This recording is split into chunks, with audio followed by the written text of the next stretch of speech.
সাবেক প্রধানমন্ত্রী ও BNP chairperson Begum Khaleda জিয়ার সমাধিতে আজও শ্রদ্ধা জানাতে আসছেন দলের নেতাকর্মী সহ সাধারণ মানুষ।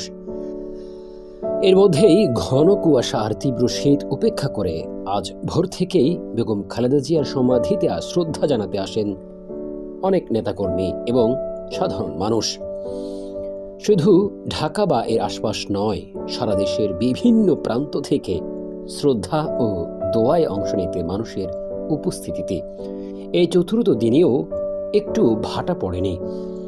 অশ্রুসিক্ত নয়নে কেউ স্মরণ করছেন প্রিয় নেত্রীর সেই স্মৃতি, কেউ বা শ্রদ্ধা নিবেদন করছেন পুষ্পস্তবক অর্পণের মাধ্যমে।